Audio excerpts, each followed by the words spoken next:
It's always a good time when you get to break stuff on purpose, right? Well, today I'm giving you permission to go break some plates, all in the name of a good upcycle project. I brought the table home and spray painted the legs and rim of the table with 2 coats of an antique gold spray paint that was made to adhere to metal. Then I added a coat of sealant and allowed the paint to fully dry. Out of the few plates I bought, I assessed which ones looked best together and decided on 2 different patterns. One with a more beige crackled background and one with pretty dainty flowers and a white background. I quickly cleaned the plates with a damp paper towel, then spread an old towel on the ground. I placed a plate on one side and covered it with the rest of the towel. Then I used a hammer to gently break each plate into pieces of all sizes. I continued until I felt I had enough pieces. I cleaned the top of the table to remove any debris, then used the flat side of a trowel to apply a thin layer of pre-mixed thin set. Then I used the notched side of the trowel to add a bit more thin set and add some texture. Next, I started laying the pieces of plates onto the table and pushed them lightly into the thin set. I took my time and added pieces to fill in the gaps as best I could, while still leaving decent-sized gaps in between.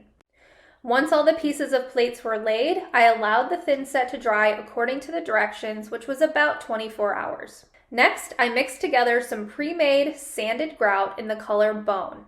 I used a plastic spatula to spread the grout over the tabletop at a 45-degree angle. I allowed the grout to sit for 15 to 20 minutes, then used a damp sponge to clean off the tiles, the sides, and the legs of the table. After about 16 hours, the thrifted plate mosaic table was ready to use. It makes the perfect outdoor side table or plant stand for my patio. I grabbed a bunch of these colorful glass gems from the dollar store and found an old side table to upcycle. The first thing I did was to remove the top and give it a good clean.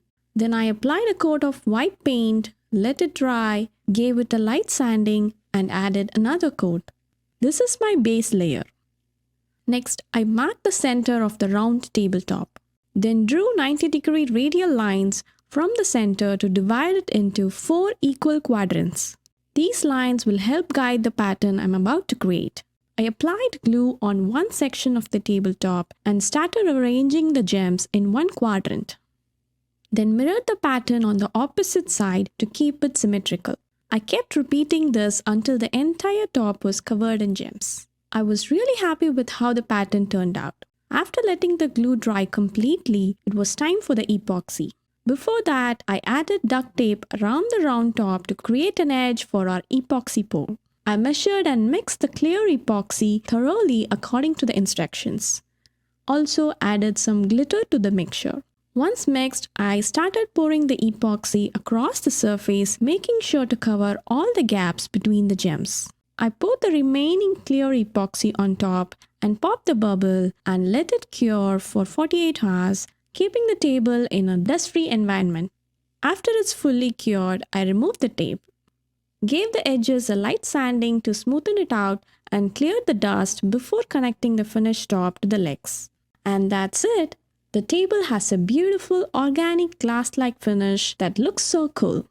A simple Dollar Tree store find turned into a stunning piece of functional art. I found these pretty china teacups at an estate sale, along with this old shutter. I began by taking the shutters apart. I only wanted to use the solid one for this project. And those pretty cups, they were going to need to be cut down to fit flush to the shutter. Using a Dremel cutting tool, I scored a U shape into the cup, then continued to run the tool back and forth until the piece was cut completely through.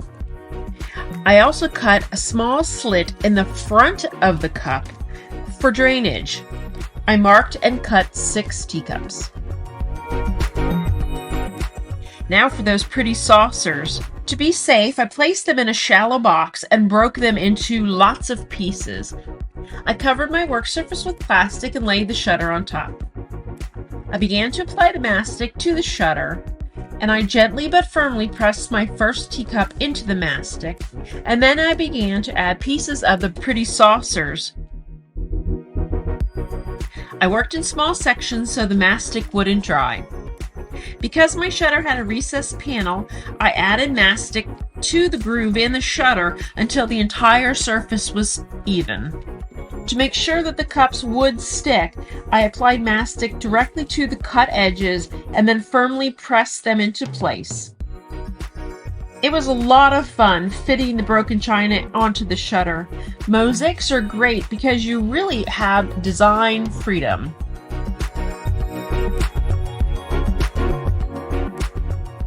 After about 3 hours, the mastic was dry and it was time to grout. I used a Mr. Clean Magic Eraser type sponge to apply the grout.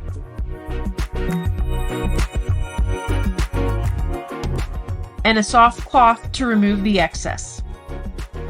I made sure each cup had a fair amount of grout inside. After 24 hours, the grout was dry and I flipped the shutter over and attached 2 D-rings to the back of the shutter.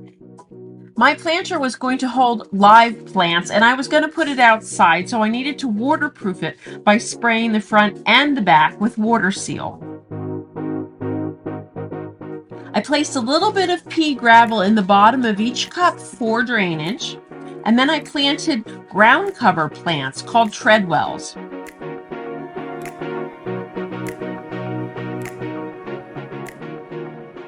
I hope this inspires you to create a planter for your outdoor space this spring. So I went to the dollar store and bought 35 bags of gems. Don't you just love those shiny little stones that you can use for so many projects? They were really dusty, so I removed them from their little bags and washed them with mild soap and water. After washing them, I laid them out on a towel to dry.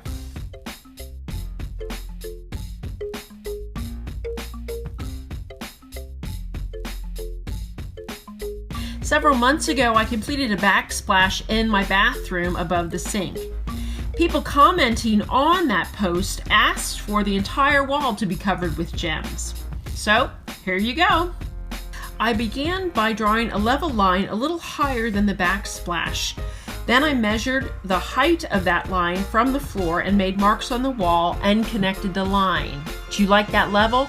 It's from the dollar store too. Another comment on that original backsplash post was that I didn't create a pattern on the wall. So on this one, I decided to draw some seaweed.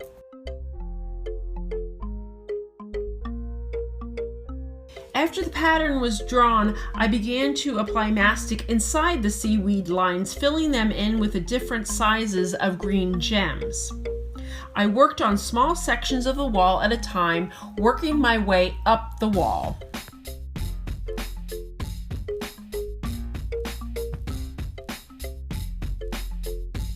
Once I got to where I had put the original backsplash, I added the mastic and continued with the 3 different colors of gems. It was a little hard working around the toilet, but hey, with my skinny fingers, I made it work. I really liked using the different sizes of the green inside the seaweed. I think it gave it more of a texture and a really interesting look.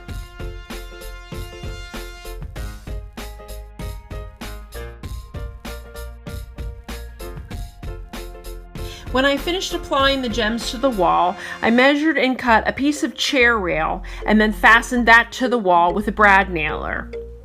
I then took mastic and filled in the gap and then added more gems.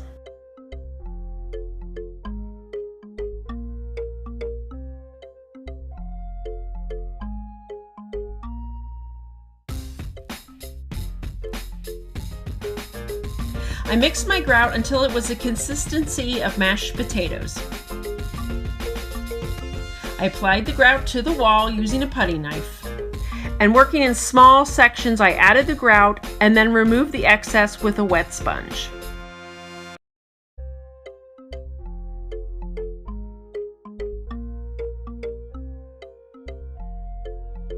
I love the way it turned out, and you can't tell where the previous backsplash ended and where the new mosaic begins. I also liked having the pattern of the seaweed, so thanks for the suggestion.